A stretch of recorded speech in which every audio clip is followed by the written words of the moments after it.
when my kids learned to make Cornhusk dolls, I was telling my other grandmother about it, and she began to tell me the stories about growing up and sleeping on Cornhusk beds, and that what they really did with the husk of the corn is they made those beds for them to sleep in. And she said if we had some left over, then we would make toys or make dolls and things to play with. And so it's a part of our culture. It's a part of our history.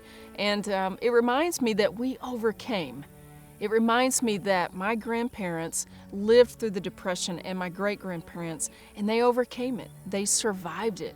And they were able to pass those stories on. But what's interesting is my grandparents and even my dad, they don't just start talking about who we are. It always is in a very natural setting. If I'm with my grandpa, I remember when he was teaching me to drive the tractor when I was a kid. I wasn't listening very well, and I popped the clutch a few times and popped the tractor up, and I remember he got onto me, and then he just began telling me about, when I was at boarding school, if I wasn't listening, this is what would happen to me.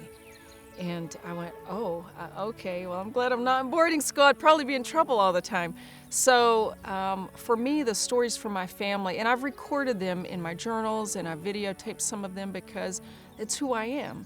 And it's very, very important to me. It's my foundation, and I want to take those stories and pass those on. Now is the time to listen to those storytellers, because sometimes I can retell a story, it just doesn't sound as good. It didn't come from the true source. And so that's why I teach my children, anytime you have an elder, whether it's your grandparents or another elder sharing a story, just stop whatever you're doing and sit with them and let that story become a part of who you are, because then it will make you stronger, and it will help you to you'll be more grateful. You'll be more grateful for what we have. And you'll have a better understanding from where we came from to where we are today. Stories come alive through the person telling them, and I'm very grateful that I have an opportunity to hear a lot of those stories.